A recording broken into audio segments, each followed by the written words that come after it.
Kita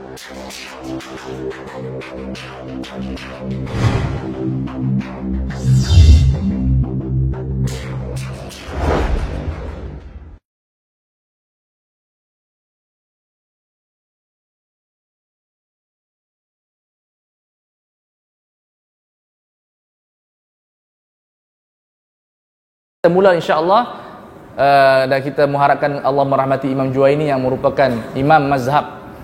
Kalau kita baca kitab fiqh, kitab mazhab fiqh Syafi'i, bila sebut waqala al-imam, maknanya Imam Juwaini. Itu istilahnya. Kalau kita baca kitab Iqna' ataupun Majmu', bila ulama sebut waqala al-imam ai Imam Juwaini, Imamul Haramain, dalam kitabnya Nihayatul Matlab 22 jilid. Tapi kalau dalam usul fiqh kita sebut waqala al-imam, imam itu adalah Imam Ar-Razi. Ar-Razi siapa dia? Yang pengarang kitab Tafsir Ar-Razi itu, yang disebut oleh Suyuti sebagai mujaddid, mujaddid yang ke-6. Wasadisu wal imam Fakhr Ar-Razi wal-Rafi'i mithlu yuwazi wasabi'u ar-raqi ila al-maraqi Ibnu Daqiq bittifaqi. Dia ada syair 10 orang mujaddid dalam risalah yang masyhur yang dibuat oleh Imam Suyuti dalam kitabnya yang masyhur Ar-Raddu 'ala man ahli al-ard bi anna al-ijtihad fardu kifayatin. Itu buku ada mukadimah yang sangat bagus, dia punya syair dia. Al-khamisu huwa al-Habrul Ghazali was-sadisu huwa al-Fakhr Ar-Razi wa mithlu Rafi'i mithlu yuwazi. Maksud dia dalam kurun ke-6 ulama kata dua mujaddid, Rafi'i dengan Razi. Kurun yang ke-7 wasabi'u ar-raqi ila al-maraqi Ibnu Daqiq bittifaqi. Yang ke-7 Ibnu Daqiq al-Aid. Itu dia punya manzumah tajdid yang dibuat oleh Imam Suyuti rahimahullah. Ini di antara mujaddid yang hebat dalam usul fiqh ialah Imam Juwaini, yang kalau tuan-tuan hafal insya-Allah kerangka usul fiqh dalam minda tuan-tuan dan puan-puan. Okey, kita mula. Bismillahirrahmanirrahim. Kita baca sampai habis zuhur. Saya baca habis, nanti petang saya akan huraikan satu persatu. Okey, boleh ya? Qala al-muallif rahimahullah wa nafa'ana wal muslimin bi 'ulumihi fid dharain intiqal. Okey. Boleh buat amma ba'du wa ba'du. Baik. Selepas itu mesti dijawab dengan fahadi, sebab wa ba'du ini dipanggil amma ba'du harfu syarti, harfu tafsil yatadammanu makna syarti. Ini mazhab jumhur. Mana selepas amma ba'du atau wa ba'du mesti selepasnya ada letak huruf fa, sebab jawab kepada syarat. Kalau kita baca usul syarti mesti ada fa jawab. Jadi wa ba'du ini adalah ulama kata harfu tafsil, dia nak huraikan ayat selepas dia yatadammanu makna syarti, tapi ada makna syarat. Mahma yakun min syai'in fahadhi, itu wa ba'du ini adalah satu simbol kepada satu kalimah, mahma yakun min syai'in, walau bagaimanapun. Begitu ada ulama begitu, dia ringkaskan perkataan untuk kita menafsirkan. Yang saya buat ini dipanggil pengajian dalam bentuk dirasah tahliliyah. Kita cuba ajar dirasah tahliliyah, iaitu pengajian secara analisa satu persatu, yang tuan-tuan dan puan-puan akan baca lebih tinggi, sebab konsep al-fahmu qabilun li ta'ammuq. Konsep kefahaman dia lebih mendalam. Jadi kita nak baca mendalam mesti dengan menganalisa satu persatu. Jadi wa ba'du fahadhihi waraqatun. Baik, ulama khilaf pada hadhihi ini. Hadhihi ini adalah ismul isyarah, betul tak betul? Hadhihi. Masa Imam Haramain tulis itu buku ada ya? Ada dua ihtimal. Kemungkinan buku dah siap dah. Ini yang terakhir dia tulis. Maka disebut fahadi. Tapi ulama dulu jarang buat macam tu. Kita macam itulah, penimpala. Dulu dia ada kerangka dalam otak dah. Maka ulama kata fahadi ini isyarah kepada ma fi dhihni. Dia tak tulis.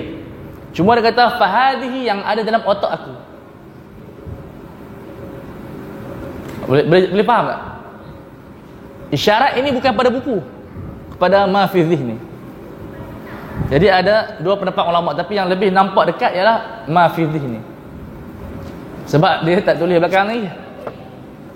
Disebut fahadhihi, maksud al-maklumat yang ada dalam otak aku ni insya-Allah akan ditulis.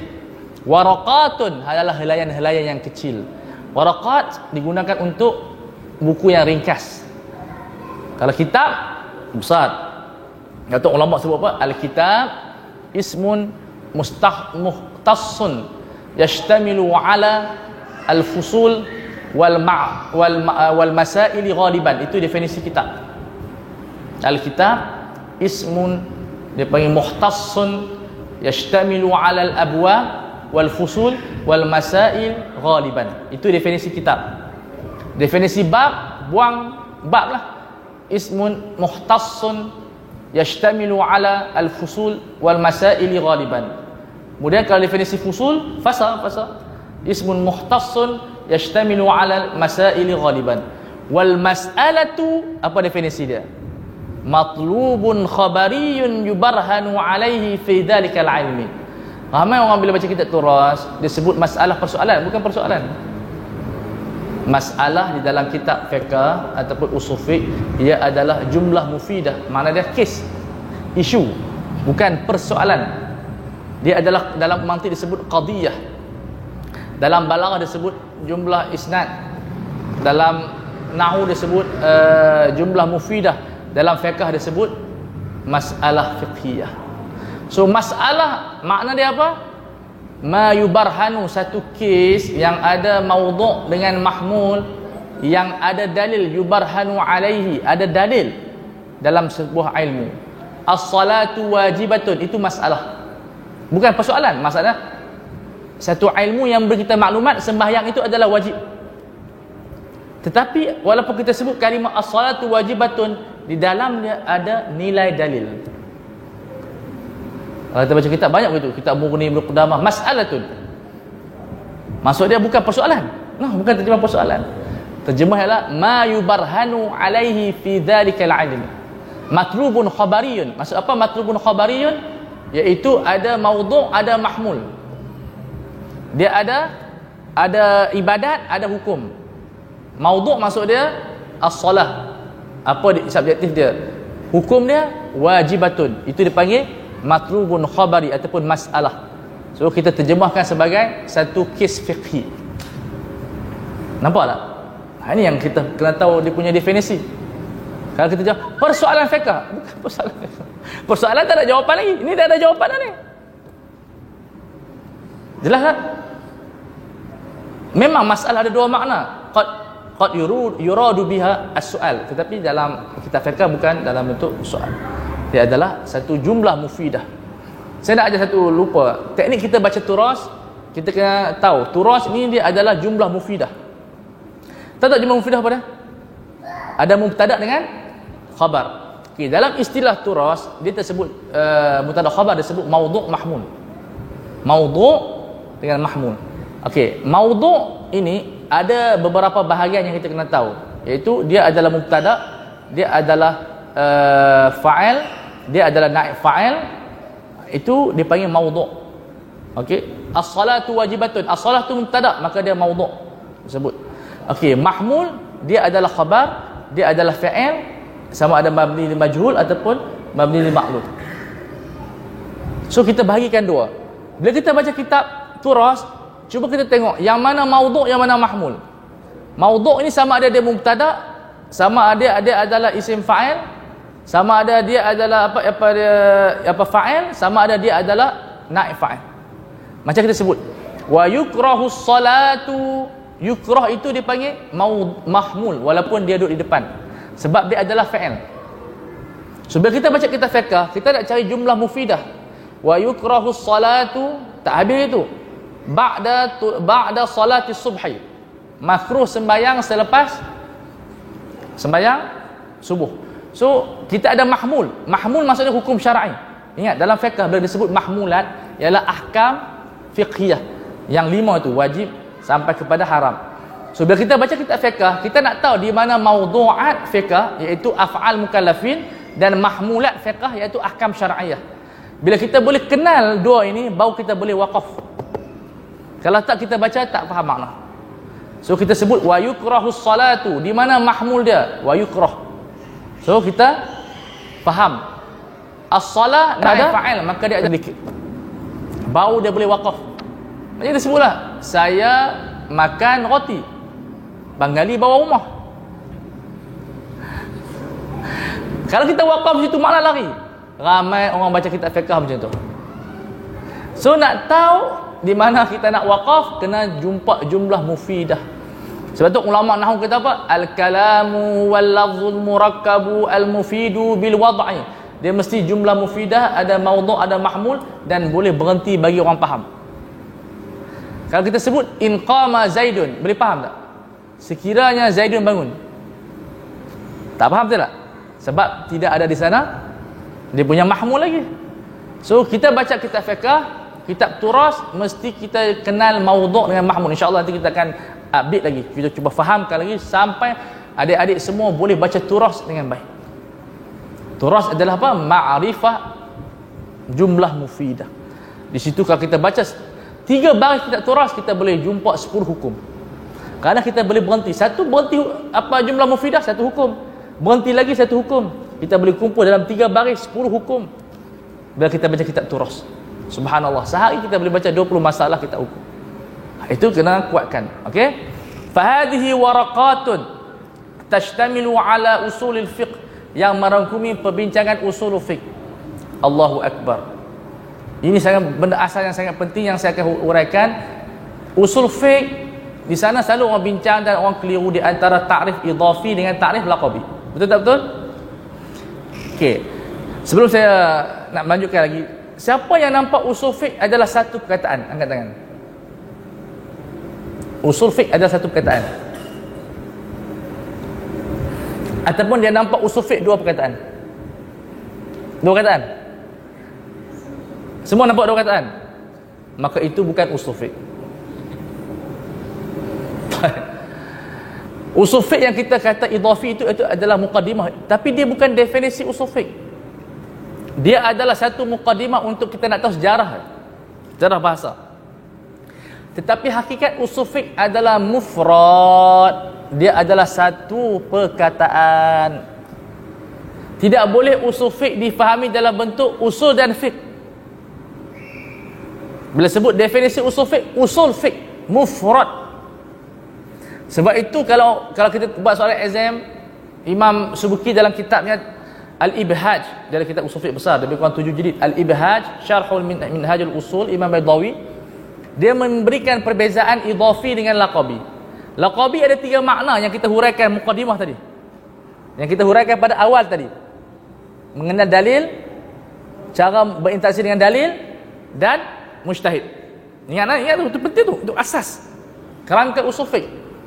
Tetapi kerana idhafi luas, kerana dia bukan setakat nak kena dalil umum, sebab usul fiqh dalil ijmali. Tapi kalau kita baca idhafi, kita kena termasuk dalil-dalil khususi. Aqimus salat wa atuz zakah. Jadi idhafi bukan topik perbincangan kita walaupun disebut. Topik perbincangan kita adalah laqabi, usul fiqh yang diambil secara satu. Jadi usul fiqh bukan usul dan fiqh. Maka dia adalah mufrad. Sebab tu ulama mantik sebut apa? Musta'malul alfadhi haitsu yujadu imma mufradu wa imma murakkabu. Bila kita bincang tentang alfaz, dia ada 2, murakkab dengan mufrad. Okey, mufrad dalam ilmu usul fiqh ini lawan dia bukan jamak.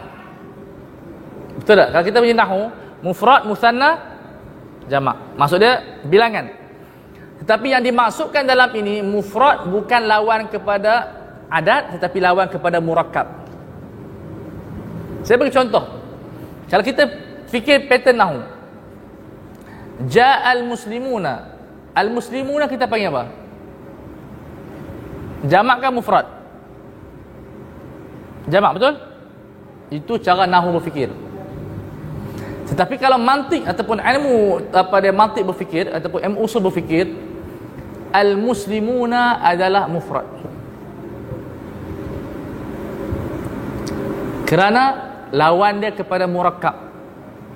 Ja'a mufrad, muslimun mufrad, murakkab ja'al muslimuna.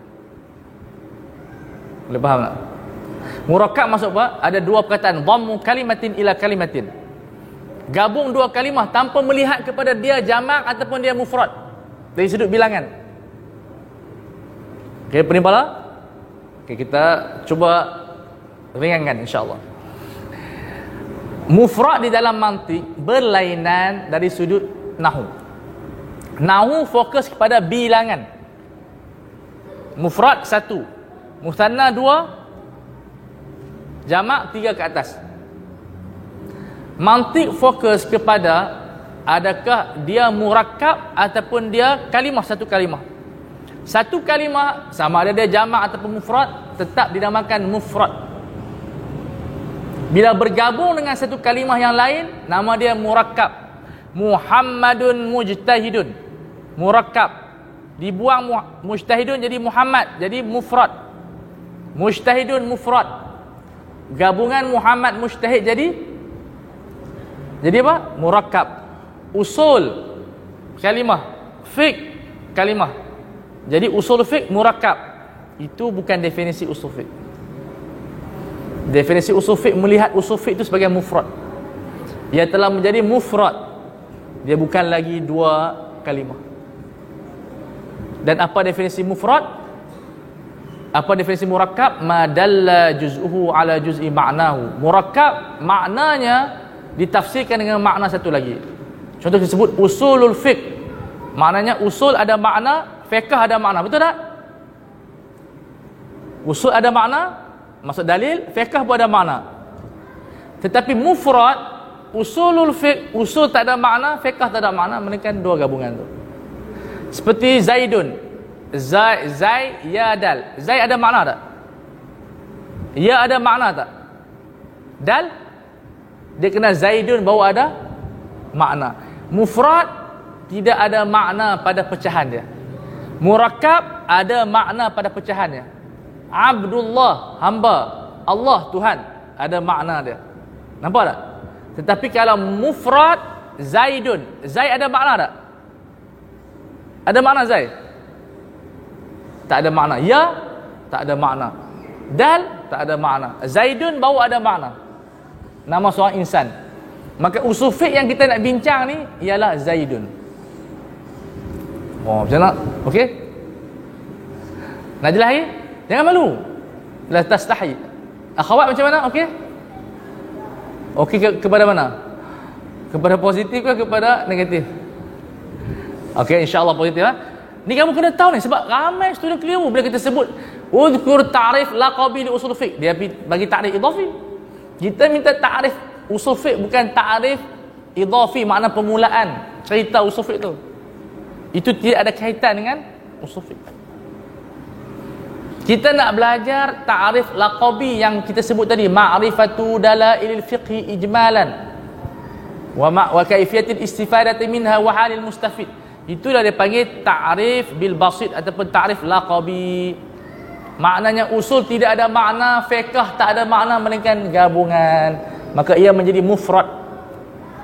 Maka usul fiqh itu dibahagikan kepada tiga: mengenal dalil, mengenal interaksi dan mengenal mujtahid. Simple? Macam mana? Okey? Okey ya? Insya-Allah, alhamdulillah. Betul okey? Okey, baik. Kita sambung lagi. Kita mula dengan ta'rif idhafi. Okey, ini bukan definisi usul fiqh lagi. Wa huwa, usul fiqh ini lafzun muallafun, murakkab yang dibina daripada min juz'aini mufradaini. Jadi dia adalah juz'ain yang mufrad. Makna dia usul juz'ain, maksud dia mufrad, tafsir yang sama, makna yang sama. Kemudian apa nama dia, fiqh adalah juz'ain, maka dia digabungkan menjadi usul fiqh. Dalam mantik disebut al-juz'u ni yang membina kullu. Okey, 10 dibina daripada apa? 1 2 3, betul. Usul fiqh dibina daripada usul dan fiqh. Tapi ini bukan definisi usul fiqh yang kita nak belajar. Ini hanya dari sudut dia panggil li ziyadatil ma'rifah, untuk kita tahu lebih mendalam, tetapi tidak ada kesan terhadap definisi usul fiqh. Ahaduhuma al-usul, di antara satu kalimahnya adalah usul dan ada definisi dia. Wal akhar al-fiqh, definisi itu dia adalah al-fiqh. Kemudian dia huraikan lagi, fal usulu. Okey, apakah definisi usul? Qala fal aslu. Dia sebut fal aslu kan? Ada fa tak? Ulama di sini tidak ada. Saya tengok. Qala fal aslu. Fa ini kalau mengikut ulama Arab disebut faul fasihah.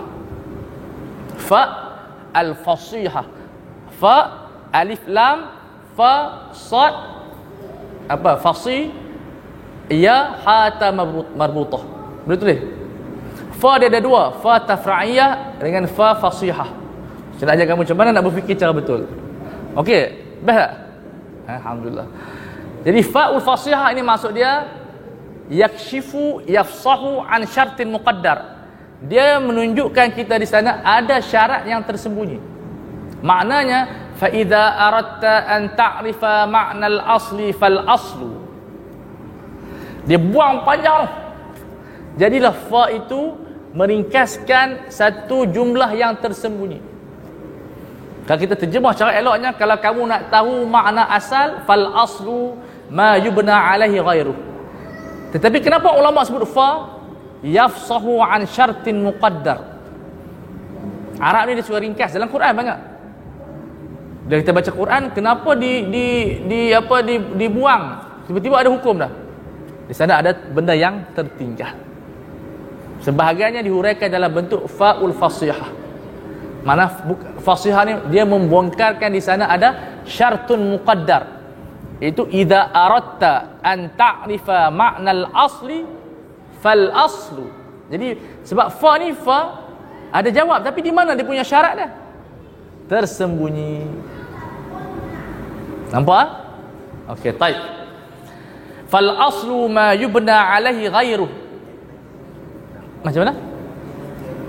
Di sini yang bani. Okey, ma yang bani alaihi ghairuh. Yang mana fiqh terbina di atas dia. Yang mana furu' dibina di atas dia. So fiqh adalah furu'. Ini dasar, ini usul.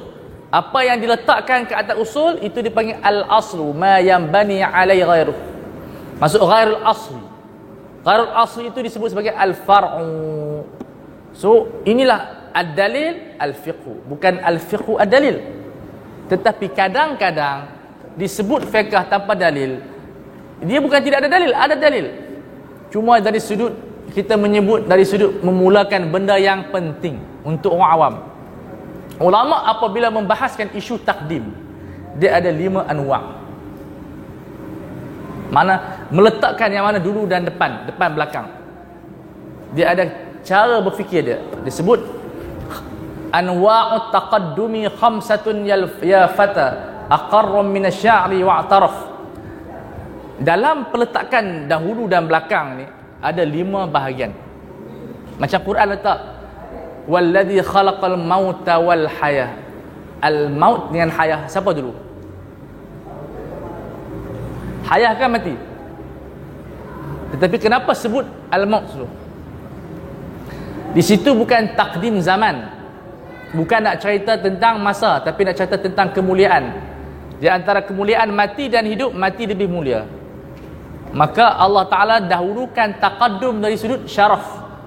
So taqaddum ada 5. Taqaddum tabak, semula jadi. Di antara ayah dan anak, siapa dulu? Ayah dulu lah. Taqaddum zaman, dari sudut zaman. Di antara umum dan khusus, yang mana dulu? Umum dulu baru khusus. Malam dan siang, siang malam. Contoh begitulah. Maksud peletakan dahulu ada kaitan dengan tabiat, ada kaitan dengan zaman. Kita sebut Abu Hanifah dan Syafi'i. Zaman ke apa? Kalau kita sebut Abu Hanifah dulu, zaman. Tiba-tiba dia i'tiqad Imam Syafi'i lebih afdal. Dia sebut Asy-Syafi'i wa Abu Hanifah. Itu taqaddum syaraf, sebab dia anggap Syafi'i lebih mulia daripada Abu Hanifah. Semua bergantung dengan niat. So ada taqaddum tabi'i, taqaddum zaman, taqaddum syaraf, melihat kepada kemuliaan, tak tengok kepada tabiat. Kemudian taqaddum illah, di antara arak dengan mabuk, yang mana dulu? Mabuk ke arak dulu? Allah, macam mana ni? Yang mana awal? Mabuk ke arak? Mabuk dulu baru jadi arak. So illah dulu baru ada hukum. Okey, dan yang terakhir taqaddum rutbah, kedudukan Ar-Rasul dengan Nabi, yang mana lebih awal kedudukan dia? Ar-Rasul, sebab Rasul lebih mulia daripada Nabi. Perdana Menteri dan timbalan Perdana Menteri, walaupun PM kita muda daripada timbalan Perdana Menteri, kita sebut sebab apa? Rutbah dia tinggi daripada timbalan Perdana Menteri.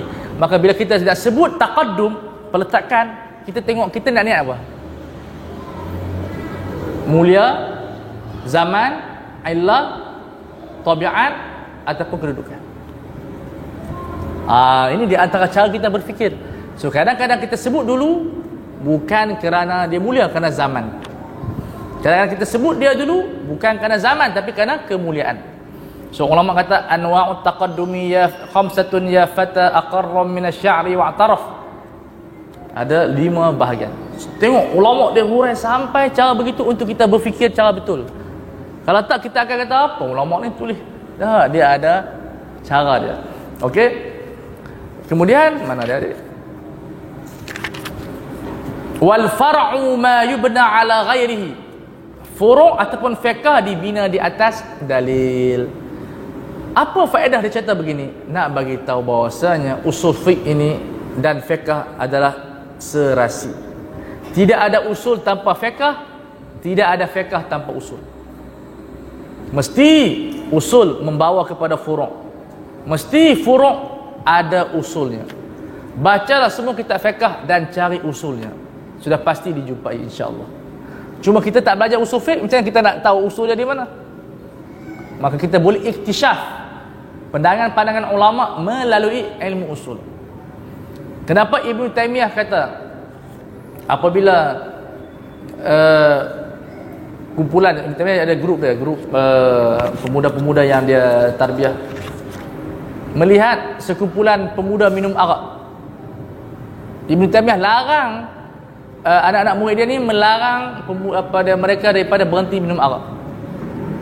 Sebab dia kata kalau kita suruh dia berhenti minum arak, dia pergi bunuh orang. Masa tu Imam Ibn Taymiyah tak sebut dalil apa pun. Dia kata jangan halang. Kalau kita halang dia pergi bunuh orang. Bila kita iktisyaf, kita dapati di sana ada kaedah irtikabu akhafid dararain. Di dalam otak dia bergerak. Ulama takkan nak sebut macam tu pula. Ni saya begini. Dah masa fatwa, sebab tu fatwa tak berhajat pada sebut dalil.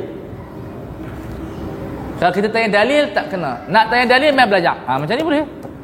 Tapi dia main pejabat mufti nak tanya dalil, itu bukan tempat dia. Kita pergi jumpa doktor di klinik, boleh tanya dalil. Doktor rawat saya ni apa dalil dia? Itu bukan waktu dia.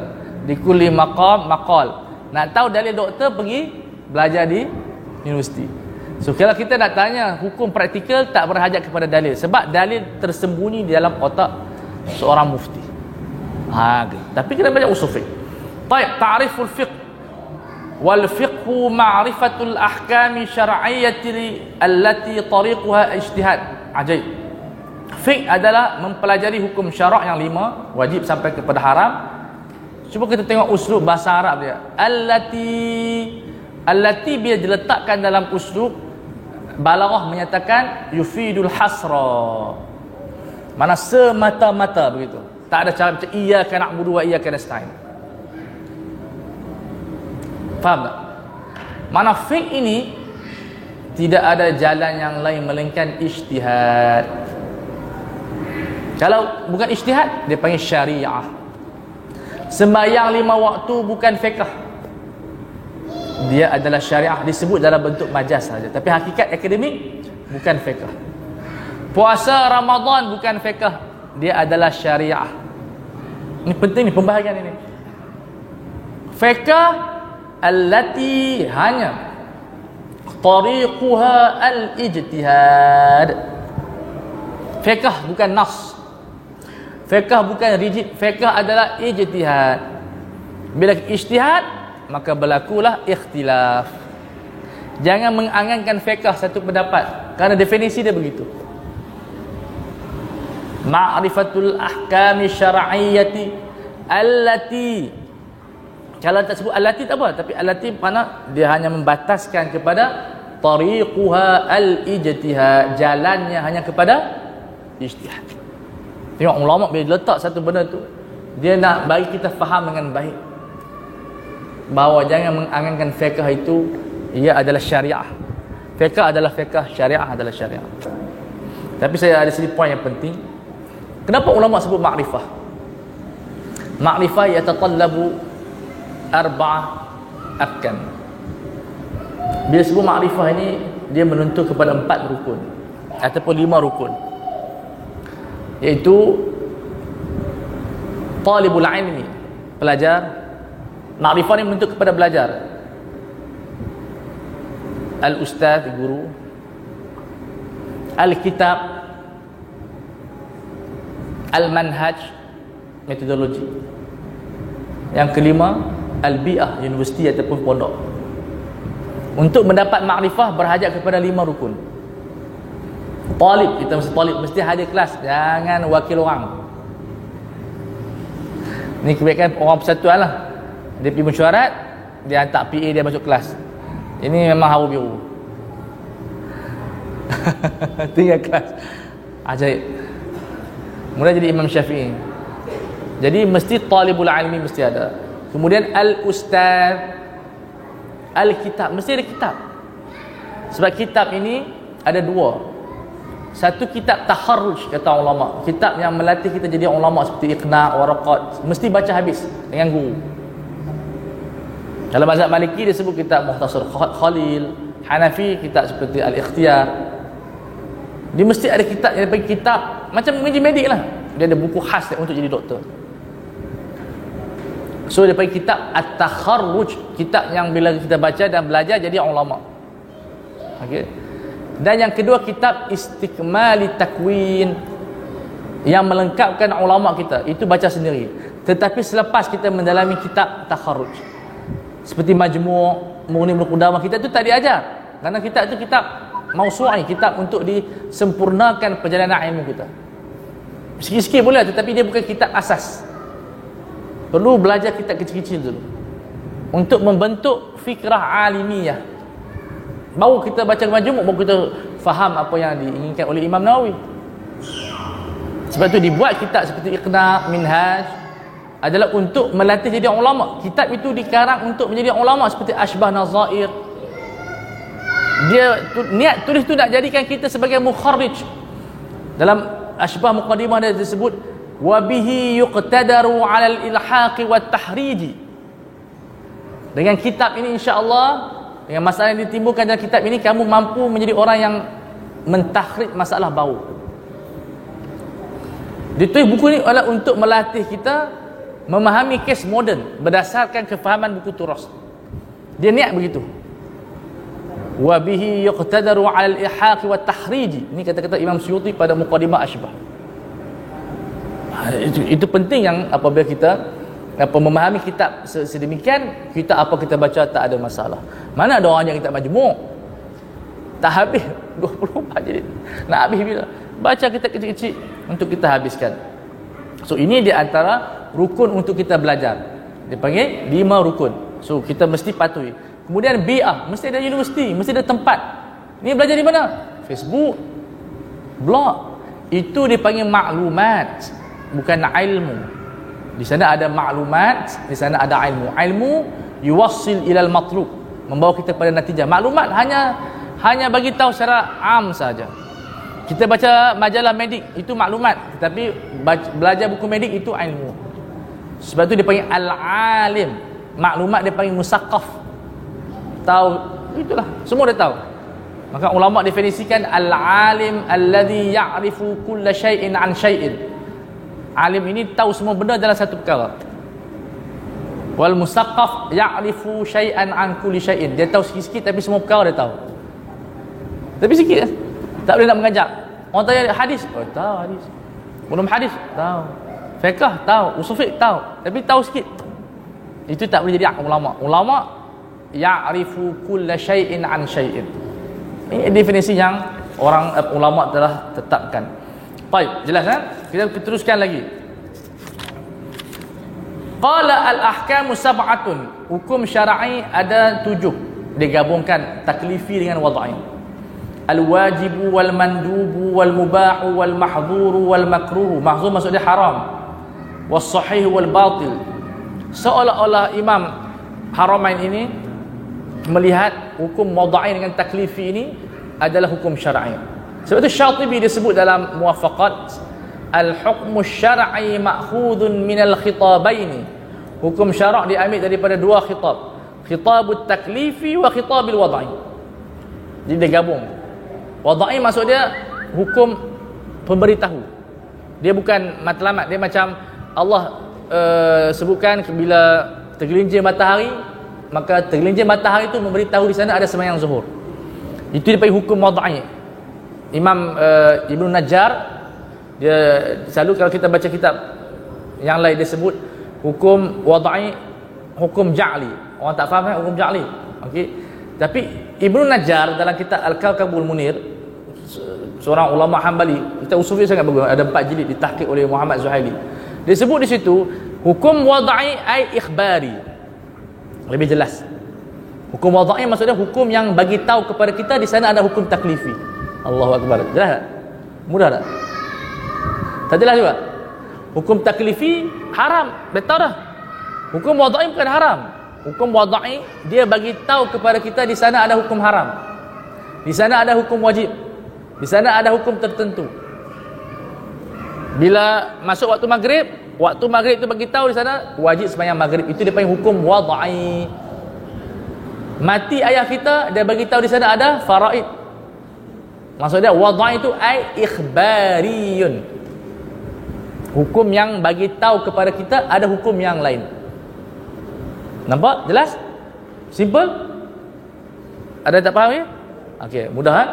So hukum syar'i ada 7. Nanti insya-Allah kita akan huraikan detail pada petang ini. Kita baca sampai habis tu. Ta'riful wajib. Qala al-wajibu ma yuthabu ala fi'lihi wa yu'aqabu ala tarkihi. Wajib ini adalah perbuatan yang diberi pahala insya-Allah. Tapi sebagian ulama dia tolak definisi ni. Dia kata bukan yuthabu sebab tak confirm dapat pahala. Mungkin dia tak ikhlas. Dia letakkan ma yumdahu, yang dipuji perbuatan dia. Tapi ala kulli hal tidak, ulama tolak. Dia kata di sini bukan nak kata thawab ni semua orang dapat, tetapi kalau seorang dapat dah cukup dah definisi ni. Selalunya membuat baik ni dapat pahala lah. Sampai definisi pun ulama bergaduh. Kalau kita baca kitab Baydawi disyarah oleh Imam Isnawi dalam kitab Nihayatul Usul, definisi al-ilmu dan ma'rifah pun ulama bergaduh. Ajib. Kenapa Imam Syafi'i kata fiqh itu al-ilmu bil ahkami syar'iyyati, Imam Haramain kata ma'rifatul ahkami syar'iyyati? Bergaduh pasal ilmu dengan ma'rifah saja. Tiga lain duk berkelahi tu pening kepala kita. Sebab kita tak pernah melalui zaman bergaduh. Kita semua tu duk bergaduh sikit merajuk. Tak boleh sikit kritik. Pondan dalam pemikiran. Kita akan cuba orang usik sikit pendapat kita, marah. Lakulah. Kita perlu diusik pemikiran kita, barulah syok. Itu dipanggil munaqashah. Ini apa tolak pendapat aku ni? Lah dia nak suruh orang pendapat dia, tak boleh. Perlu kita melatih student kita berbeza pendapat dengan kita. Guru yang berjaya kata ulama melahirkan anak murid yang berlawan dengan dia. Bukan melawan tubuh ni. Pemikiran lawan tubuh. Imam Malik melahirkan Imam Syafi'i yang 90% pendapat dia bercanggah dengan Imam Malik. Imam Syafi'i melahirkan Imam Ahmad yang bercanggah pendapat dia dengan Imam Syafi'i. Abu Hanifah melahirkan Qadhi Yusuf yang 90% pendapat Qadhi Yusuf bercanggah dengan Abu Hanifah. Itu baru student. Student bukan ustaz saya kata. Itu tak bagus. Kata ulama, student yang terbaik apabila tok guru berbangga dengan dia, bukan dia berbangga dengan tok guru. Cuba kita tengok sekarang ni. Kita mengaji, saya mengaji dengan syekh ni, syekh tak pernah kenal dia pun. Maknanya dia, kita berbangga dengan UAE tapi UAE tak berbangga dengan kita. Macam tu lebih kurang. Masuk keluar kita sama aja. Kita tak mau macam tu. Kita nak bila kita keluar UAE bangga dengan kita. Itu baru student. Syekh kita bangga dengan kita. Ini kita balik Malaysia, saya mengaji syekh ni, syekh tak bangga kita pun. Saya kata kalau hang tak mengaji aku lebih baik. Dalam ilmu hadis dia panggil ilmu tadlis. Banyak orang tajwid untuk apa? Sebut syekh ni barulah hebat sikit. Padahal dia pergi sekali je cerita habis. Ini satu benda yang perlu kita ubah pemikiran kita. Kita belajar sampai kita tidak ta'assub. Itu barulah talibul ilmi. Baik. Kemudian ta'rif mandub wal mandubu wa yu'aqabu ala tarki, dan diazab kalau kita tinggal. Ulama tambah dengan qasdan, dengan kita ada niat tinggal. Kalau tak ada niat maka tak berdosa. Letak di situ wa yu'aqabu ala tarki qasdan. Sebab kalau kita tertidur tak berdosa. Kalau terlupa tak berdosa. Sebab tu dipanggil apa dalam sembahyang sujudus sahwi. As-sahwu la dipanggil sababun kepada tidak membatalkan solat. Kalau kita rokok, sujud sebelum rokok dengan sengaja, batal tak sembahyang? Batal. Tapi sebab kita terlupa, tak batal. Kerana hukum taklifi mesti kita sedar. Sebab tu dia makan sujud sahwi. Sebab sujud sahwi ni menyebabkan sembahyang tak batal. Kalau sahaja kita pergi sujud sebelum rokok, memang batal confirm. Okey. Wal mandubu, mandub ada banyak definisi, apa dia nama dia, iaitu mustahab, nafilah, kemudian kepada tatawwu'. Itu nama-nama yang cukup banyak. Wal mandubu ma yuthabu ala fi'lihi wa la yu'aqabu ala tarki. Kalau kita buat dapat pahala, kalau kita tinggal tidak dapat dosa. Tetapi dari sudut falsafahnya, sunat ini ia berkaitan dengan makarimul akhlak. Dia berkaitan dengan personality dan image. Sebab tu kalau kita baca kitab fiqh, dia sebut apa? Siapa yang tinggal sembahyang solat rawatib tak boleh jadi saksi. Kerana image dia tu. Dia tidak fokus kepada akidah, usul seperti sembahyang wajib. Tetapi sunat ni kebanyakan dia nak memulihkan image kita. Baik tak baik? Boleh orang percaya tak percaya? Jadi kaitan, sebab tu Imam Syatibi kata perkara-perkara ini berkaitan dengan makarimus syariah, makarimul akhlak, berkaitan dengan mahasin, mana personality kita. Mana falsafah mandub ini adalah untuk membina personality dan image seseorang untuk lebih dipercayai. Ada falsafah, kena mengkaji.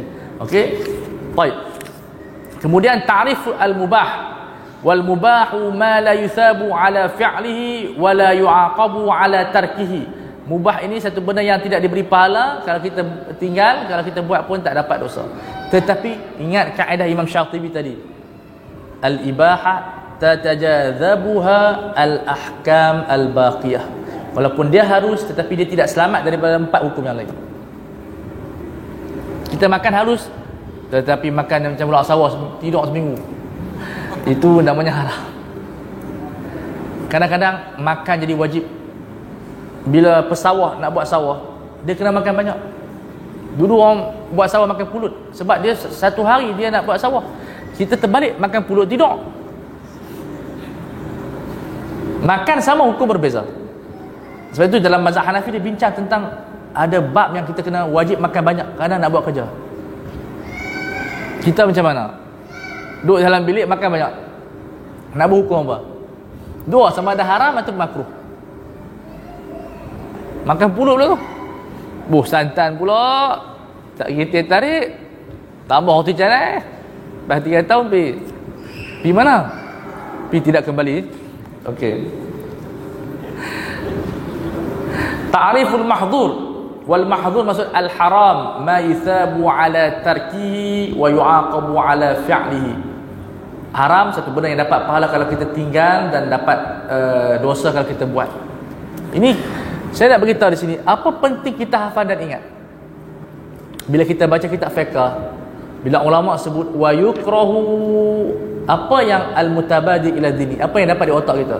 Makruh maksud dia buat dapat, tak dapat apa, tinggal dapat pahala. Maka kita huraikan kepada orang macam tu. Kadang-kadang kita hurai tak detail. Hukum makruh apa Syekh? Ini dia. Praktikkan setiap definisi ini dalam setiap pembacaan kita. Kita akan baca kitab dengan lebih mendalam. 12.30. Okey, untuk makan dan solat. Tapi insya-Allah kita akan habiskan buku ni. Tak habis pukul 4.30 pagi. Saya belajar dulu warakat setahun setengah. Itu belajar seminggu 9 jam. Setahun setengah itu sehari kalau habis tu kira hebat, ajaib. Kita cuba juga insya-Allah. Sebab saya janji dengan Ustaz Musafah, saya kata insya-Allah boleh, jangan takut. Saya akan habis, baca ajalah. Tak boleh apa. Okey. Jadi kita tengok di sini bahawa kesemua yang definisi ni, saya perasan kadang-kadang student tak ambil penting. Hafal, sebab nanti bila baca kitab fiqh, benda ni yang akan membantu kefahaman kita. Wa yajibu, apa kita faham yajibu? Maksud dia wa yuthabu ala fi'lihi wa yu'aqabu ala tarkihi. Maka kita uraian kita kepada student, kepada mad'u kita, kepada audiens kita lebih jelas. Tapi kalau kita tak hafal benda ni, kita semua wajib apa Syekh? Ulama dah hurai dah letak pada permulaan muqaddimah. Kita kena hafal supaya lebih mendalam kefahaman kita. Okey, kemudian yang terakhir ialah al-makruh. Wal makruhu ma yuthabu ala tarkihi wa la yu'aqabu ala fi'lihi. Kalau kita buat tak dapat apa, kalau kita tinggal dapat pahala. Dia juga berkaitan dengan image. Kita bahas dari sudut falsafah rokok. Rokok kata-kata makruh, tapi image jatuh. Orang tak percaya. Kalau saya mengajar kitab rokok ini, saya misal rokok, automatik menurun kepercayaan. Sebab makruh terikat dengan personality. Dia lawannya kepada sunat. Buat sunat banyak, personality menarik. Buat makruh banyak, personality kurang. Sebab tu orang kata zaman dulu tidak pakai kepiah tidak boleh saksi, sebab personality dia tak bagus. Falsafah dia tu. Maka makruh dan sunnah untuk menjaga image seseorang muslim. Boleh? Okey, baik. Kemudian masuk ta'rif as-sahih. Was-sahihu ma yu'taddu bihi wa yata'allaqu bihi an-nufus. Sahih ini berkaitan dengan benda yang dia bukan berkaitan dengan kita katakan seperti ibadat, tapi yu'taddu bihi, dia dianggap sah oleh syariat. Ada kita buat syariat tak anggap sah. Mana tidak ada. Dan sahih dia merangkumi ibadat dan juga apa? Muamalat. Di sana ada istilah yang dipanggil al-ijza'. Bisa dengar tak kalimah ajza'a? Kalimah ijza'.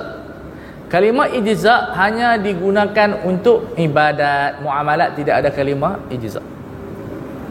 Siapa yang sembahyang cukup 13 rukun, faqad ajza'atis salah, maka sembahyang dia sah. Makna sahha. Tetapi sah ini merangkumi muamalat. Sahhal bai', tak disebut ajza'al bai'. Ini term-term yang sangat penting. Jadi as-sahih apabila syariat menganggap ia sebagai satu pengiraan. Sembahyang tanpa wuduk, sembahyang tak? Sembahyang, tetapi la yu'taddu bih. Jadi bila kita sebut sembahyang sah, siapa yang approve? Approve itu dipanggil yu'taddu bih. Boleh? Wa yata'allaqu bihi an-nufus. Dan bila kita bermuamalat, nufus ataupun tindakan itu, maka berlaku. Bila kita jual barang kita, apa yang berlaku tindakan? Pemilikan barang itu berlaku kepada kita, wang itu menjadi milik penjual. Itu dipanggil ma yata'allaqu bihi an-nufus. Lawan dia kepada apa? Al-batil. Ma la yata'allaqu bihi an-nufus, tidak berlaku di sana tindakan. Nafadhal amr, maksudnya tindakan satu perkara. Kalau kita jualan itu tidak memindahkan milik. Sebab apa? Jual barang orang lain. Bai'ul fuduli dia panggil. Kita jual kereta ayah kita. Kasih apa? Sazali. Anakku Sazali. Anak durhaka. Jual kereta ayah sebab apa? Nak enjoy. Penjualan tersebut la yasihhu 'inda Syafi'iyah fil asl. Sebab syarat jual beli ayyakuna mamlukan, mesti milik seseorang. Dia jual milik orang lain, maka tidak ia ta'allaqu bin nufus. Maka barang tu adalah seperti barang bapak dia juga, tetap barang bapak dia. Wala yu'taddu bihi, dan tidak dianggap sah oleh syariat. Kita jual babi Cina sah. Okey, mazhab dia memang sah, dia halal. Tetapi syariah kita menganggap ia adalah batil. Sebab khinzir mengikut Syafi'iyah ataupun mazhab lain, benda yang tidak bermanfaat dan ada nas dan najis. Syarat jual beli mesti ayakuna tahiran, mesti bersih. Sebab itu apabila soal anjing, bila kita bahas anjing, nak jual macam mana? Sama ada dalam bentuk kita nak jaga pemeliharaan ataupun kita nak orang kata apa? Nak suruh dia jadi kita punya tukang dia panggil apa? Buruan. Sebab kita dalam mazhab Syafi'i hadis tidak boleh jadikan sebagai bahan perniagaan.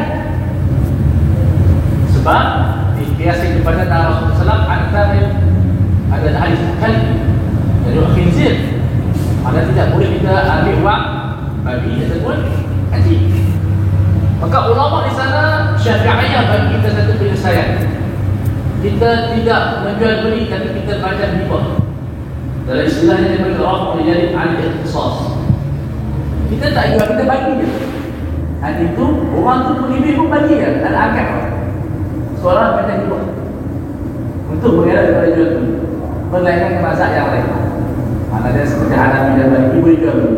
Sebab mereka akan nanti itu tidak najis. So dalam fatwa kita boleh takhir tu masalah. Sama kita nak ikut Syafi'i dalam kita kata orang yang kita bagi cuma orang tu berbagi cuma duit kita, tidak ada muamalah, tidak ada akad dalam bentuk jual beli. Ataupun kita bertakhir kepada mazhab yang lain. Dua-dua pendapat. Kalau takkan kita akan anjing nak jual kat polis free dia tu pernah kita tu. Maka di sana ada hal yang ada penyelesaian. Kalau kita bicara secara fiqhnya, kalau kita jual anjing tidak sah, duit tu hukumnya haram. Kita punya apa? Batil. Jelas tak? Kita teruskan lagi. Masuk pula al-farq bainal fiqh wal ilmi. Allah, ini falsafah. Ya. Jangan boleh.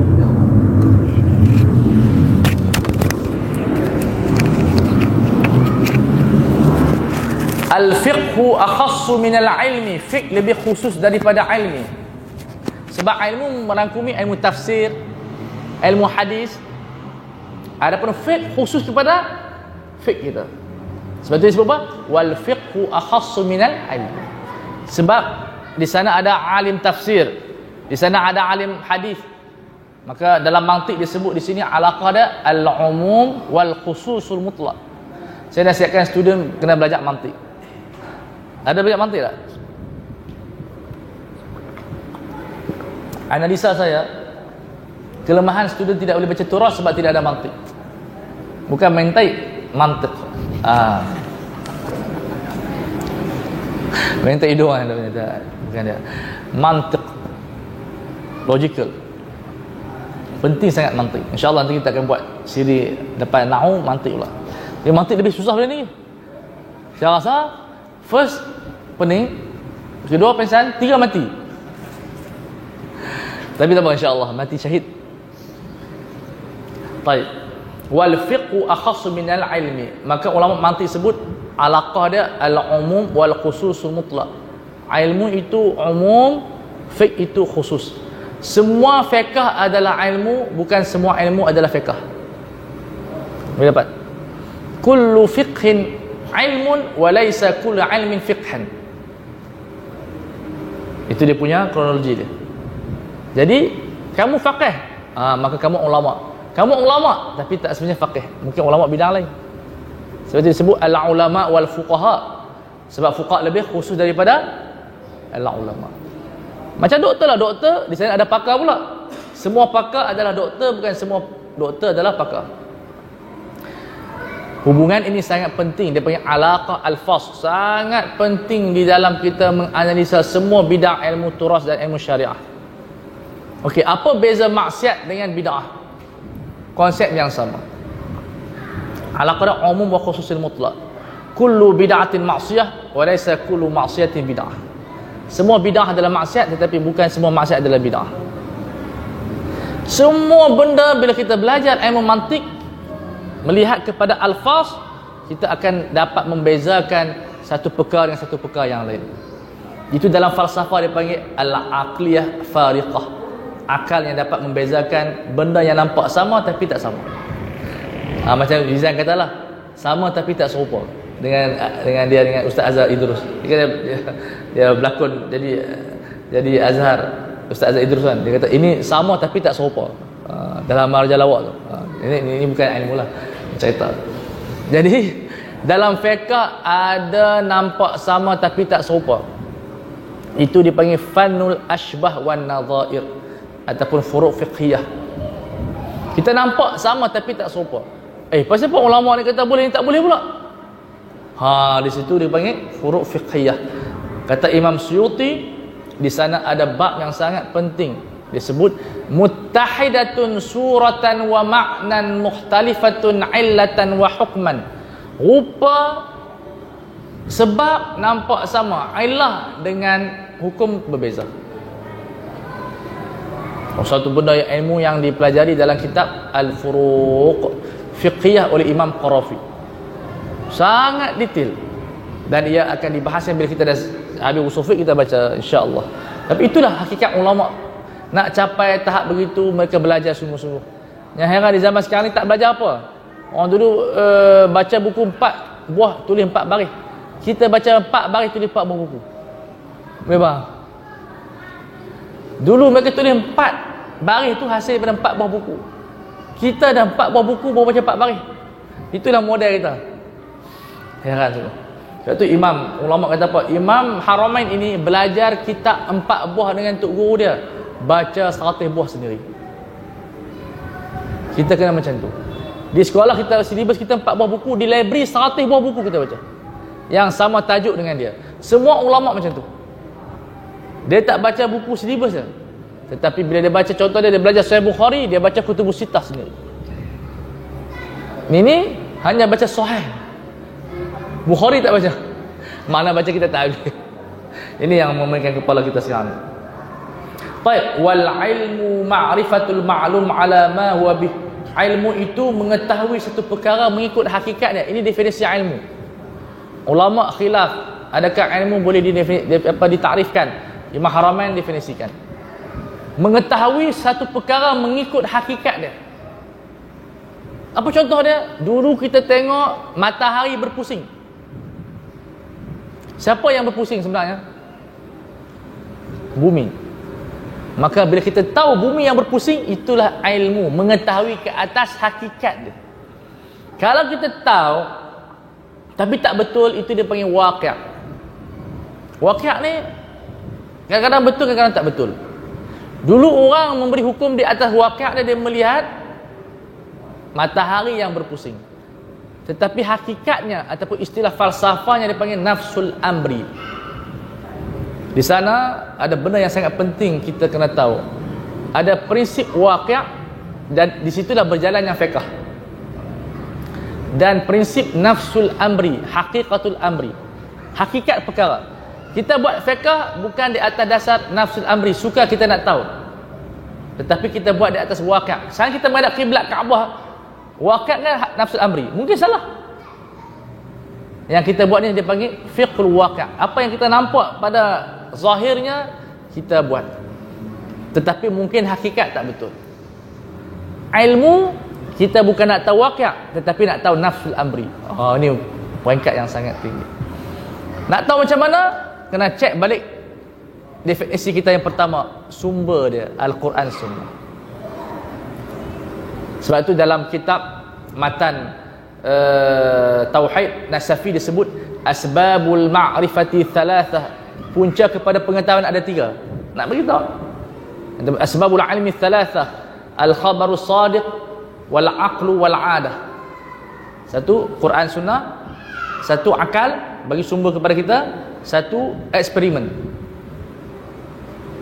Maka adah ditafsirkan dengan panca indera lah, telinga, mata ni. Siapa yang bagi tahu sejuk? Kulit kita. Siapa yang bagi tahu masam? Lidah kita. Siapa yang bagi tahu besar? Mata kita. Siapa yang bagi tahu tidak sedap? Telinga kita. Siapa yang bagi tahu apa lagi? Apa bau? Hidung kita.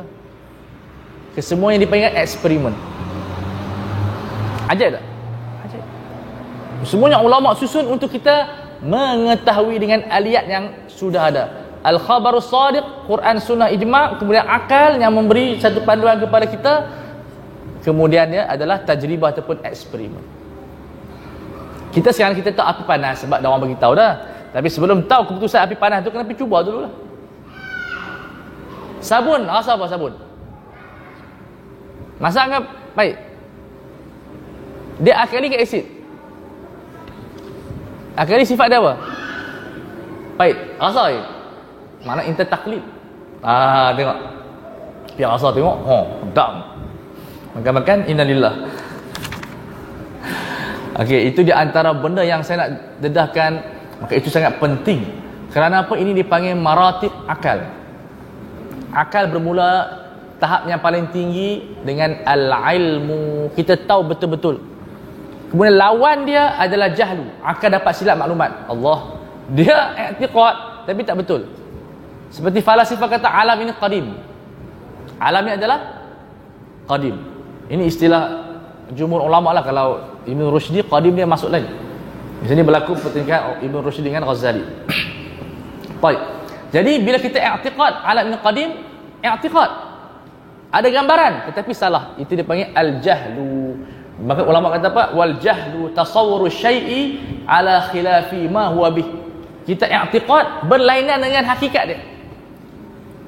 Sepatutnya bumi yang berpusing, kita i'tiqad matahari yang berpusing. Itu dipanggil al-jahlu. Setiap gambaran dalam akal yang bercanggah dengan realiti, maka definisinya dinamakan sebagai al-jahlu. Yang tepat dipanggil al-ilmu. Ini satu benda yang sangat penting dalam kita nak menilai setiap tindakan kita. Okey. Seterusnya, pembahagian ilmu terbahagi kepada dua. Ini penting untuk kita nak tahu yang mana menggunakan unconscious brain dengan conscious brain. Unconscious brain menggunakan ilmu daruri. Maksud tak perlu belajar sekolah, kita tahu panas sejuk semua guna minda bawah sedar, tak guna otak. Sakit, orang pijak kita sakit, itu semua unconscious brain. Dia panggil. Dan unconscious brain digunakan untuk ilmu daruri yang tidak perlu kita kaji. Maka ilmu terbahagi kepada dua. Al-ilmu daruri ma lam yaqa' an nadharin wasdilalin. Ilmu daruri iaitu ilmu yang digunakan oleh minda bawah sedar adalah ilmu yang tidak berhajat kepada menggunakan akal dan dalil. Kita kena tumbuk sakit. Kenapa aku sakit lah? Apa dalil dia? Tak ada. Ni kamu lapar. Okey, apa dalil yang menyatakan kamu lapar? Nak cari dalil kat mana? Sebab benda tu ilmu daruri, ilmu yang berkaitan dengan minda bawah sedar. So, minda bawah sedar tak berhajat kepada berfikir. Sebab benda tu automatik. Benda yang tak berhajat sebab semua orang rasa yang sama. Nampak tak pembahagian ulama? So, kita dalam bab ini tak perlu kita nak fikir. Duk fikir pasal apa aku lapar. Itu lagi. Makan sudah. Duk fikir. Tadi aku tak lapar. Heran sungguh lah. Sebab dia bukan ilmu nazari, dia ilmu daruri. Makna dia malam yaqa'an nazarin, tak perlu fikir dan kita kaji. Cuba kita tengok cahaya matahari. Sahkah soalan? Kita tanya, di manakah dalil yang menyatakan itu cahaya matahari? Pening kepala. Sebab tu ulama kata apa? Walaysa yasihhu fil adhani syai'un idza ihtaja an-naharu ila dalili. Tidak betul cara berfikir kalau siang kita minta dalil. Okey, kamu kata siang. Aina dalil? Tak gila itu. Masa tu kita ambil slipper, tampak kepala dia. Syaitan masuk dalam kepala tu. Tak betul dah. Sebab tu dia ada sana qadaya dia panggil akliyah musallamah, akal terima, tak payah fikir dah. Jangan jadi seperti orang munaqashah semua perkara. Sepatutnya saya rasa waktu siang ni bulan baru tenang sikit. Tak sesuai matahari. Sebab apa malam kena matahari? Sebab beri cahaya sikit. Otak saya gila tu. Dan malam kena ada matahari. Siang tak perlu matahari. Dia fikir otak. Sebab ada matahari tu siang. Dia nak suruh ada matahari waktu malam. Tak ini malam. Sebab itu benda sedemikian jangan sibukkan untuk berfikir. Fikir ada majalat dia. Sebab itu alam barzah, adakah qadhiyah tafkir? Dia qadhiyah iman. Kalau kita pergi korek macam Tok Adi tu, dalam tanah kubur tu tak jumpa orang kena seksa. Itu semua bohong je. Duk tunggu bila muka berubah. Itu semua pemikiran tak betul. Jadi kita tengok di sini ilmu daruri, benda yang tak berhajat oleh akal minda sedar. Tak perlu pergi sekolah. Kenapa pergi sekolah? Saya nak belajar. Kenapa saya lapar? Saya nak belajar, kenapa saya mengantuk? Benda tak perlu belajar. Benda tu daruri. Maka dinamakan ilmu daruri. Di sana ada ilmu yang kedua, ilmu muktasab. Tak habis gini. Kalau ilmu waqi', ilmu yang berlaku hasil daripada ba dia panggil ba sababiyah. Bi ahda basababiyah dia panggil. Dengan sebab 5 panca indera. Al-hawasil khamsil lati hiya hasatu sam'i wal basari wasyam wal dhauqi wal lamsi au bitawatur. Saya sebutkan tadi kan, at-tawatur ini satu qadiyah yang sangat penting. Ia merupakan qadiyah yang melibatkan maklumat yang mustahil dari sudut kajian yang berlaku pembohongan. Akal boleh kata, tapi tawatur ini satu kes yang sangat kita katakan penting di dalam nak bagi maklumat kepada kita. Seperti kita sebut kewujudan Indonesia, itu mutawatir. Tapi mutawatir menolak Indonesia bukanlah kafir, tapi jahil dia panggil. Yang mutawatir syariat barulah kafir. Maka mutawatir satu maklumat yang tidak boleh dipertikaikan, sebab dia sama dengan hukum akal. Nak tolak tak boleh, sebab semua orang kata Indonesia ada. Saya mendakwa sebab tak nak pergi, Indonesia tidak wujud. Ustaz ni Syarif tak ada.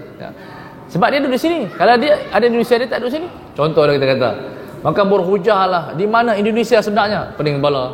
Dan mutawatir bagi kamu nak berdebat bagi. Saya tak pernah nampak suami saya Indonesia. Tambahlah Jawa. Itu kalau masuk, kalau ada berfikir macam ni, pening kepala tak tahu. Itu yang duduk di Zul Negara. Kalau masuk dalam bidang dunia akademik, pening kepala. Sebab benda macam ni la yahtaj ila istidlal. Benda yang mutawatir nak berdebat lagi ke? Orang ni dah mati dah. Abu Ya Syari dah mati dah, mutawatir. Duk tunggu apa lagi? Cari orang lain lah. Cari Abu Ya lain pula. Cuk, ilmu walaupun nampak kecil, tapi cara kita berfikir makin matang. Boleh nampak tak kelazatan usul fiqh? Iaitu kita mula berfikir. Kalau tidak, macam tu, jadi keraluku. Tidak tu. Sebab itu, kalau siapa belajar usul fiqh tidak akan sesat orang. Kalau sesat, dia kembali kepada kebenaran. Okey. Sebab itu banyak ajaran sesat. Cuba tanya usul fiqh pada dia. Dia tak tahu. Dia ilmu laduni. Pening kepala. Yang tu kena tampak kepala. Qala wal ilmu muktasab ma yaqa'u an nadharin wa istidlalin. Ilmu yang bersifat muktasab, ilmu yang bersifat pengajian, dia berlaku melalui kajian dan juga dalil. Dalil banyak, syar'i, akad dan adat. Sebab tu kita tengok dalil kepada induksi, kepada bancian, kepada statistik. Ilmu yang moden dia panggil ilmu statistik. Dengan statistik kita boleh buat satu hukum. Ilmu ini dikembangkan oleh Imam Syafi'i rahimahullah. Dia panggil istiqra'. Imam Syafi'i menjadikan istiqra' salah satu panduan kepada mengenal hukum hakam. Dan dikembangkan oleh barat. Maka inilah medan kajian kita. Yang pertama, kita tak perlu sibuk kaji. Kita sibuk yang ilmu muktasab. Wan nadharu, apa nazar? Wal fikru fi halil manzuri fi. Nazar definisinya adalah berfikir pada dalil. Kalau kita fikir langit sebagai dalil, kita dapat natijah. Apa natijah sains dia? Tengok awan, apa natijah dia? Jadi al-manzuri fi merupakan masdar dan sos untuk dijadikan sebagai tempat kita berfikir. Merangkumi ilmu agama dan bukan ilmu agama. Sebab itu kalau kita baca buku sains, first kali disebut apa? Pemerhatian. An-nazar. Begitu hebat ilmu Islam kerana dia mewajibkan cendekiawan ataupun manusia ini untuk mendapatkan hukum Allah, sama ada hukum syar'i ataupun hukum dia panggil hukum kauni, dia panggil sunnatullah, hukum alam, kesemuanya dengan nazar. Macam mana kita tahu nak makan buah kena tanam? Sebab kita kena begitu. Kita tengok orang tanam buah baru dapat buah. Tanam biji dapat buah. Itu dia panggil hukum alam. Man jadda wajada. Hukum Allah ada dua, hukum alam dan hukum syar'i. Hukum syar'i dilihat pada Quran dan sunnah. Hukum alam dilihat kepada persekitaran. Dengan menggunakan nazar, kita akan dapat natijah. Wal istidlal talabud dalil. Istidlal maksud dia kita cuba mencari dalil. Ikhtiar. Nak buat kajian apa? Kita letakkan sumber-sumber rujukan kita. Walaupun pendek, tetapi sebenarnya menyusun cara kita berfikir. Bila kita nak berfikir, kita berhajat kepada apa? Yang pertama, dalil. Yang kedua, merenung dalil. Sekali kita buat dakwaan, dalil tak ada, apa pun tak ada, fikir pun tak, maka itu tidak dinamakan sebagai hukum. Wad dalil kan saya sebut tadi. Wad dalil wal mursyidu ilal matlub yang saya sebut tadi. Saya yakin student hari ini insya-Allah balik hafal semua matan.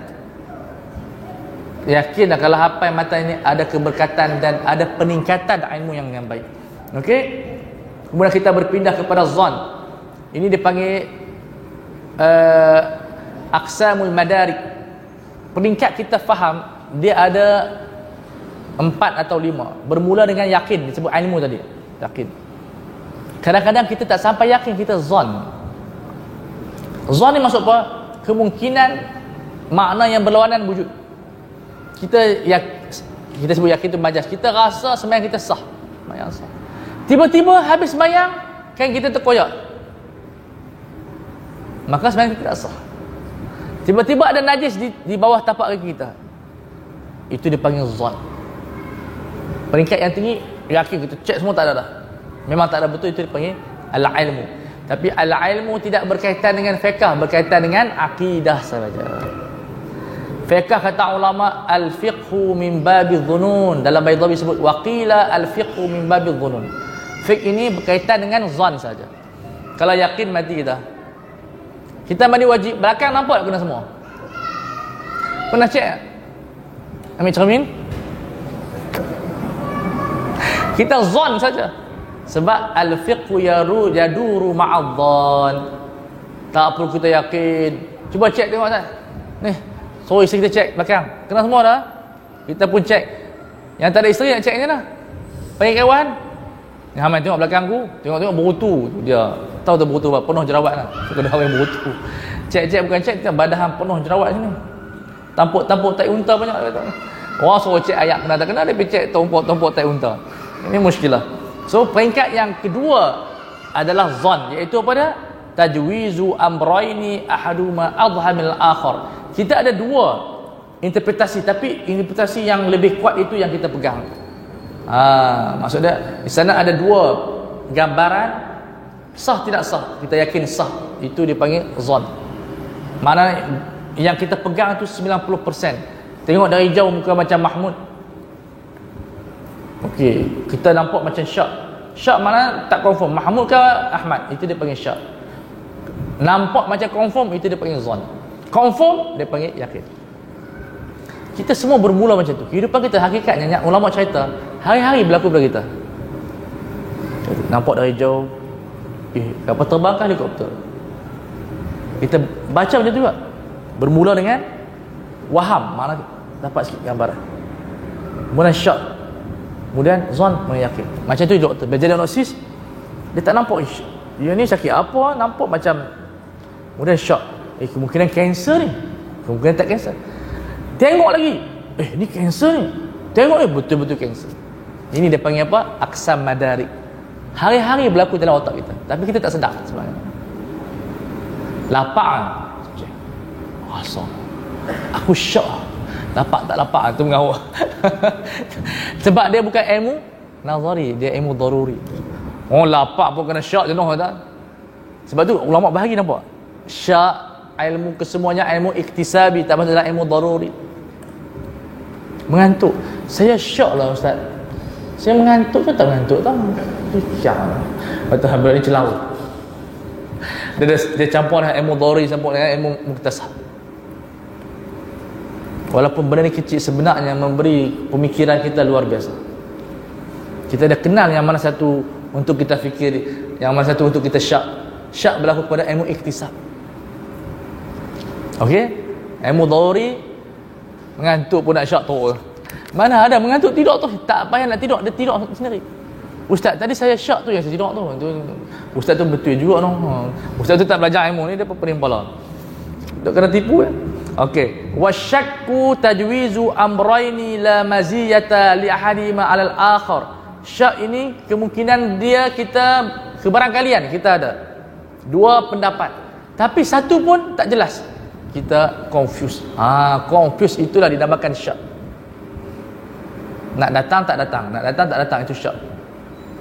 Kemudian tengok nak hujan tak hujan, itu syak. Tapi dah menitik tu hujan lah. Jadi syak adalah marhalah yang sangat bagus. Semua benda boleh dikaji dengan kita menjadikan dia syak. Itu kaedah. Kalau katalah kamu pegang satu kalimah daripada orang yang hebat, kamu nak jadikan dia betul tak betul, jadikan kalimah tersebut sebagai qadhiyah yang disyaki. Bila kita mensyakkan satu kalimah, kita boleh buat kajian. Tapi kalau kita tak mensyak satu benda tu, tak buat kajian apa. Syak adalah marhalah yang sangat bagus untuk jadikan sebagai kajian. Tapi kalau kita terima buta saja, tak ada kajian. Sebab itu syak juga ada kepentingan dia. Tapi segi fiqh, la yubna hukmu ala syak. Syak tak membina hukum. Apa-apa syak tidak membina hukum. Kita rasa nak kentut, tak kentut. Karena syak tidak memberi impak kepada hukum syar'i. Yang memberi impak ilmu dengan zan sahaja. Yang terakhir apa dia? Al-waham. Tapi tak disebut di sini ya. Ada tak waham? Peringkat yang terakhir al-wahmu, iaitu al-waham ini dia punya sifat dia sangat lemah. 20% saja kita tahu maklumat dia. Disebabkan waham bukan syak, rasa sahaja. Kita tengah bertayamum, kita sembahyang dengar bunyi air. Tapi bukan air, kita rasa saja. Itu dipanggil waham. Maka waham dalam hukum syariat tidak ada nilai, melainkan dalam tayamum saja. Az-Zarkashi sebut, waham tidak membina hukum melainkan dalam kita bertayamum. Kita tengah sembahyang rasa macam ada air, bukan syak. Ketika itu batal solat kita, kena tayamum. Itu saja dalam kategori waham. Yang lain waham tidak membina apa-apa. Lintasan, kadang-kadang ada lintasan, dia ni kafir, hati dia macam was-was, hati dia kata macam ni, dia apa, ada kalimah kufur dalam hati dia. Itu semua waham, tidak mendatangkan apa-apa hukum terhadap seorang. Okey?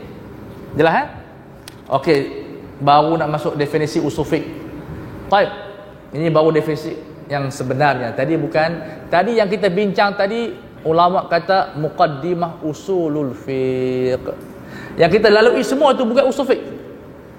Itu introduction baru. Usul fiqh ni baru bermula. Jelas tak? Akhwat jelas tak jelas? Usul fiqh adalah yang sebelum ini ulama kata muqaddimat usulil fiqh, muqaddimah saja. Sebab usul fiqh bermula dengan apa? Ma'rifatu dalail. Ini pun bukan dari usul fiqh yang asal lagi ni, baru muqaddimah, tak masuk nanti baru kita ni. Baik, apa definisi usul fiqh? Wa usulul fiqh turuquhu ala sabilil ijmal wa kaifiyati al-islal biha. Baik, berhenti kat situ. Di sini ulama khilaf. Usul fiqh ini dia adakah makrifah ataupun dia adalah usul? Maknanya, adakah usul fiqh ini satu benda yang dipelajari ataupun dia wujud sebelum kita belajar? Mazhab Imam Haramain, dia menyatakan usul fiqh ni kalau kita tak belajar pun dia ada. Kalau Imam Syafi'i tak tulis risalah pun dia tetap wujud. Sebab dari sudut teori wujud falsafah moden ataupun hakikatnya, teori wujud sebelum tindakan. Cuma dia tak nampak, maka kita praktik, kita jumpa teori ataupun kita punya pragmatism. Tapi hakikatnya teori tetap teori, sama ada dijumpai ataupun tidak dijumpai. Maka Imam Haramain berfikir usul fiqh yang tepatnya adalah bukan ma'rifah seperti yang Imam Badawi sebut tadi. Dia adalah usul. Sebelum ditulis tetap dia ada, tapi ada di mana? Ada di awangan. Ada di awangan. Mazhab Baydawi dia kata ma'rifah, perlu belajar usul fiqh baru jadi usul fiqh. Perlu dikaji. Tapi alhamdulillah saya duk fikir dalam 2-3 hari ni apa perbezaan dia. Wallahu a'lam kalau betul tak betul. Saya cuba mendamaikan dua definisi ini di antara mazhab Haramain, Imam Haramain dengan mazhab Baydawi. Bagi saya, apabila Syiari Jumaah menerangkan tentang kepentingan waqi' dengan nafsul amri yang kita sebutkan tadi, jadi saya buat kesimpulan, wallahu a'lam, Imam Haramain melihat kepada nafsul amri, mana hakikat usul wujud walaupun tak ada buku, walaupun orang tak belajar tetap dia ada. Dan Imam Baydawi melihat kepada reality, yang ada usul fiqh ni semua dengan belajar. Dia tak main sendiri. Jadi perbezaan dia bukan kepada kita katakan percanggahan, tapi masing-masing melihat kepada dunia yang berlainan. Imam Baydawi melihat kepada realiti. Realiti ni kita semua belajar usul fiqh untuk tahu usul fiqh. Imam Haramain melihat kepada hakikat benda itu sebelum dibukukan, sebelum ditulis, sebelum dikaji oleh Imam Syafi'i dan ulama-ulama yang lain, dia sudah wujud sebelum kajian. Seperti dulu orang tengok matahari berpusing, hakikatnya bumi yang berpusing. Ada macam tu. Jadi tak ada percanggahan definisi Baydawi dengan definisi Imam Haramain, kerana seorang melihat kepada waqi', seorang melihat kepada nafsul amri. Boleh jelas? Ini pendapat saya lah. Saya dah fikir lama apa perbezaan dia. Baru 2 hari lepas baru saya dapat. Alhamdulillah kalau betul, wallah. Alhamdulillah kalau tak betul tu, ya alhamdulillah lah. Baik. Usul fiqh ialah bagi dia adalah jalan dalam bentuk ijmal. Kita tak kaji pun aqimus solah, tetapi kita bincang undang-undang umum seperti al-amru yufidul wujub. Adakah al-qira'ah syadzah itu sebagai hujjah? Sebab kita bincang usul fiqh, kita nak bincang Quran hujjah, selesai alhamdulillah. Tetapi dalam Quran dia ada satu masalah qira'ah syadzah, bacaan yang bukan mutawatir, dijadikan hujjah tak? Dalil tak? Maka mengikut ulama, dalam pendapat Imam Syafi'i ada qaulan, tak jelas pendapat dia. Imam Haramain kata, Imam Ghazali dalam Mustasfa dia berkata qira'ah syadzah bukan hujjah. Tapi kajian seorang profesor di Syria, kajian PhD dia yang terbaru, dia buat kajian bahawa berdasarkan buku Tuhfatul Muhtaj dan bacaan dia terhadap kitab Imam Syafi'i berhujjah dengan qira'ah syadzah. Berdasarkan fakta-fakta yang tertentu, dia menyatakan pendapat ulama yang menyatakan Imam Syafi'i tidak berhujjah dengan qira'ah syadzah adalah salah. Medan yang sangat luas untuk kajian. Tapi kena baca buku Imam Syafi'i lah. Tapi kita habiskan ni dulu insya-Allah. Nanti tak lama ustaz boring lah ustaz. Minta baca buku lain lah ustaz. Dia baca buku gila-gila ke, syok sikit. Dia saya nak gila ni. Tapi insya-Allah, percayalah usul fiqh akan menjadikan anda semua gembira. Okay, kita bincang dari segi ijmal, sunnah nabawiyah, yang mana satu hujjah. Nabi berangan hujjah tak? Nabi kan terfikir, tahun depan buat haji, contoh dah, adakah itu sunnah? Nabi nak bakar orang yang tak sembahyang jemaah, adakah itu sunnah? Laqad hamamtu, adakah humum itu adalah sunnah? Maka pendapat jumhur, humum itu bukan sunnah. Sebab tu Nabi tak bakar. Jangan kita pergi bakar umrah pula, pergi tengok dia tak sembahyang isyak, pergi bakar. Pasal apa? Saya baca hadis ni. Ini kesilapan dia. Nampak tak? Maka usul fiqh nak bincang dari sudut yang mana dijadikan sebagai hujjah. Sebab tu ala sabilil ijmal, dia tak bahas isu-isu Quran yang berbentuk spesifik. Wa kaifiyatil istidlal biha, macam mana nak berhujjah dengan dalil tersebut, dengan turuk maksudnya adillah ataupun istifadah ataupun istismar, semuanya boleh guna. Istismar, istidlal, istifadah, makna yang sama. Wa makna qaulina, ada tak itu? Ada tak? Kaifiyatu al-istidlal biha, makna kita ni berinteraksi dengan dalil, tartibul adillati fi tartib wa taqdim wa ta'khir wa ma yatba'u dhalika min ahkamil mujtahidin, iaitu kita menyusun dalil bagi kena. Itu maksud berinteraksi dengan dalil. Quran dulu, baru sunnah, baru ijma', baru qiyas. Jangan pergi yang lain dulu. Usul fiqh mengajar kita tentang konsep tertib. Apa tertib? Dihuraikan at-taqdim wa ta'khir. Yang mana patut dahulukan, yang mana patut dilewatkan. Jangan letak maslahah dulu. Bila maslahah bertemu dengan Quran, Quran dulu. Dan ini benda yang sangat penting dalam usul fiqh. Dia mengajar kaifiyah ma'rifah taqdim wa ta'khir yang saya sebut pada permulaan kuliah. Dan Imam Haramain sebut dalam buku ini. Apa maksud kaifiyah istidlal? Iaitu apa? Tartibul adillah fi tartib wa taqdim wa ta'khir. 3 tu. Maka dengan usul fiqh kita tahu yang mana nak letak awal dulu, yang mana nak letak akhir dulu. Kalau bertembung qaulan dengan fi'lan, yang mana dulu? Nabi bersabda, Nabi buat bercanggah. Yang mana kita nak ambil dulu? Subhanallah. Ajaib. Baik. Masa ada 10 minit lagi, kita teruskan lagi. Perbincangan usul fiqh. Disebut di sini usul fiqh, ilmu yang tak berkembang. Fiqh berkembang. Daripada dulu sampai sekarang macam tu lah usul fiqh. Maka ulama kata usul fiqh ini ilmu dia bersifat al-kulliyu ilal ajza. Al-kulliyu ilal juziyat. Maknanya usul fiqh ni tak boleh mengaji langkau-langkau. Kulli maksud dia ilal juziyat macam manusia. Dia lengkap baru dinamakan manusia. Kalau jantung saja bukan manusia lagi.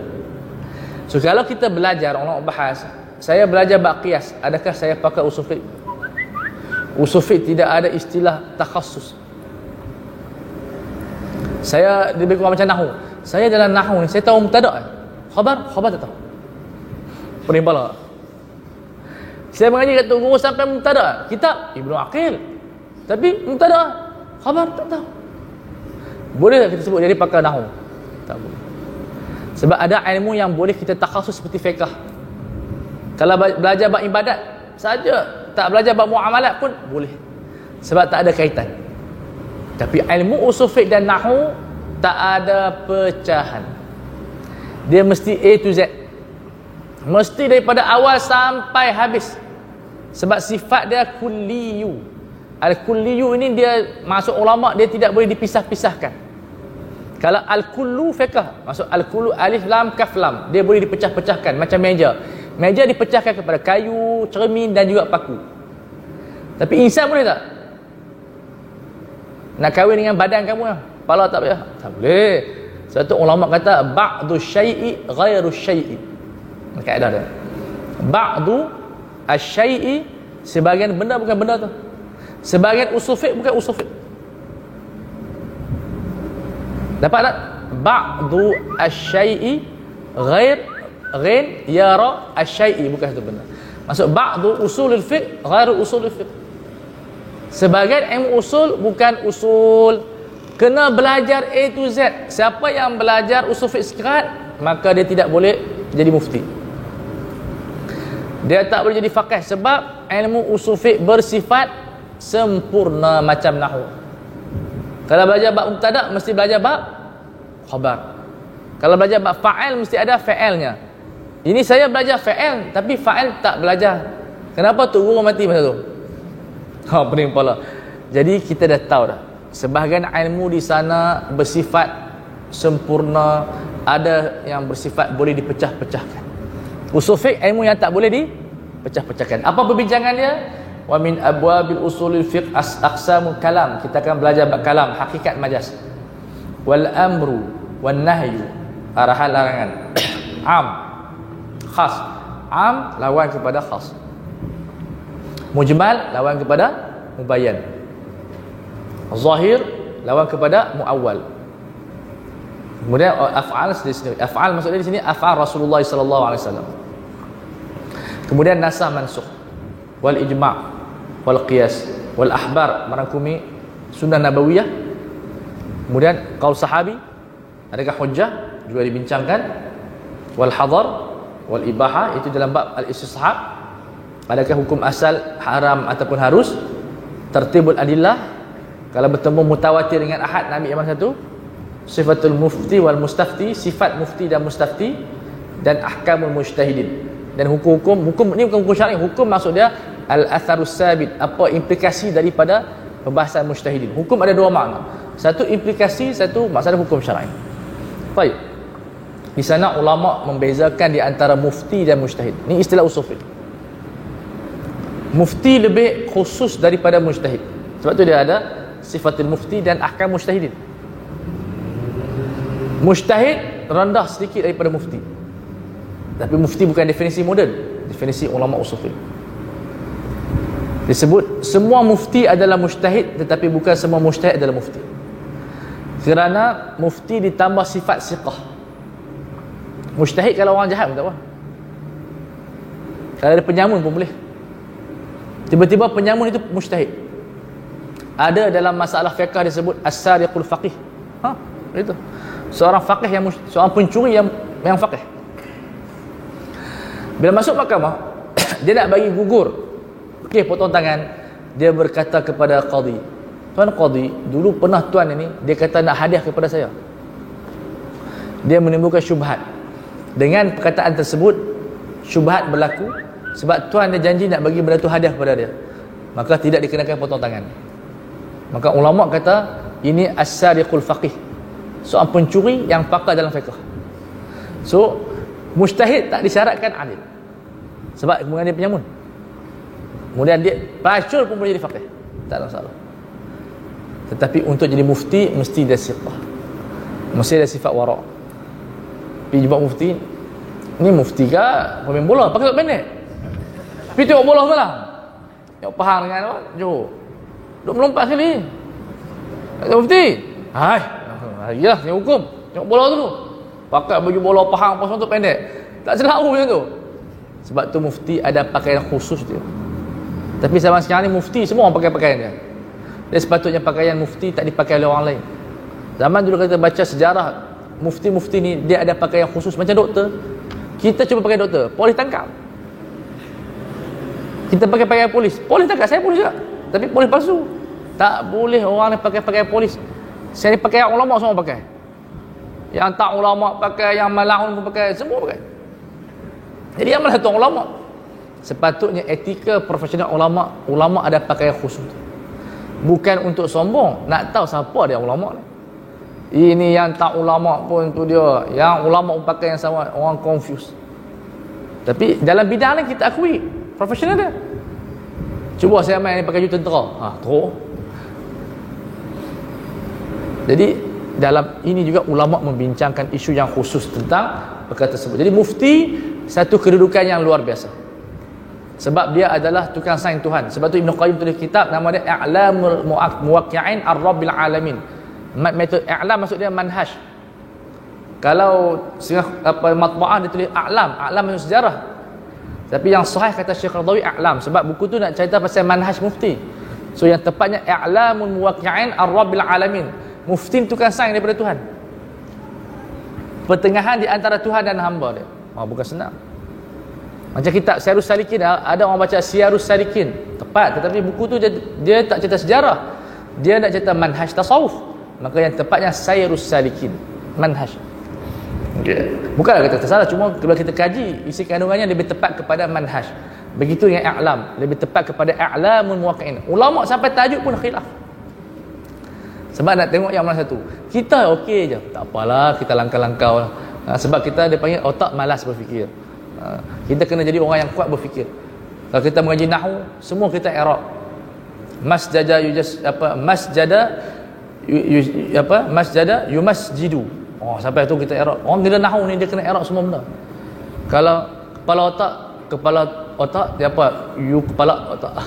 Dan kami nahwu dulu kami i'rab sampai semua. Malas maslasa yumaslisu, itu dia bukan padahal dalam buku pun kita nak bagi otak tu berjalan.